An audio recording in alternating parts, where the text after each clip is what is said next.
আমি আজকে তারেক ভাইকে নিয়ে কিছু কথা বলবো। তারেক ভাইরে আমরা বাংলাদেশের মানুষ অনেকেই চিনি।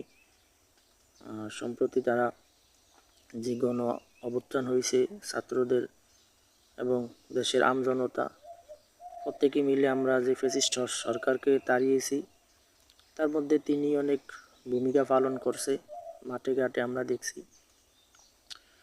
তো তিনি এই ঈদে উপদেষ্টা আসিফ মাহমুদ সজীব ভুঁইয়াকে নিয়ে কিছু কথা বলছেন।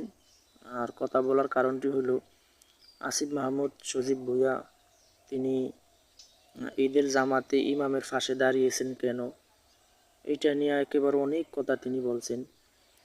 আসলে আসিফ মাহমুদ সজীব ভুঁইয়া তিনি ইমামের পাশে দাঁড়াইছেন, এটা দাঁড়ানো জায়েজ আছে কিনা, বা তিনি কি জোর করে দাঁড়াইছেন কিনা, নাকি পিছনের মানুষ যারা ছিল তারা তাকে সামনে ইমামের পাশে দাঁড়ানোর সুযোগ দিছে বা তারাই সামনে যাইতে বলছে।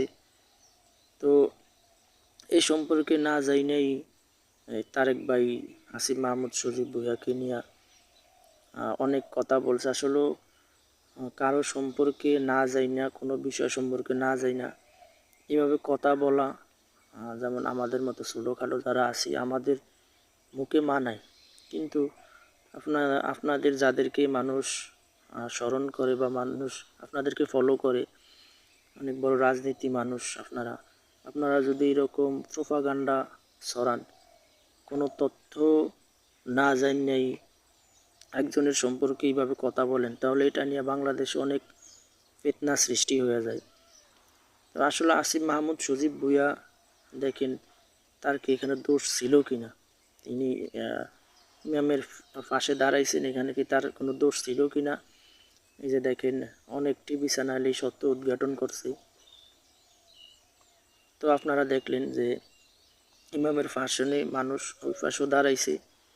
তো এই পাশেও ইমামে যখন একজনকে ডাকছেন, তখন পিছনেই আসিফ মাহমুদ সজীব ভুঁইয়া দাঁড়াইছে, কিন্তু পিছনের মানুষ তাকে সামনে দাঁড় করাইছে। এখানে তো শরীয়তেও কোনো বাধা নেই, বা আসিফ মাহমুদ সজীব ভুঁইয়াও তো জোর করে এখানে দাঁড়া নেয়। তাহলে তারেক ভাই এই কথাগুলো একেবারে অমানুষই, তার মুখে এই সমস্ত কথা মানায় না। এটা আমরা যারা ভিউ ব্যবসা করি, এই ভিউ ব্যবসার মতন তার কথাগুলা হয়ে যায়। আপনারা রাজনীতিবিদ মানুষ, আপনাদেরকে আমরা অনুসরণ করি, আপনাদের রাজনীতি মাঠে ঘাটে যে কথাবার্তা এগুলো আমরা ফলো করি। এখন আপনারা যদি এরকম কথা বলেন, তাহলে তো সমাজে বা দেশের মধ্যে একটা বিশৃঙ্খলা সৃষ্টি হয়ে যায়।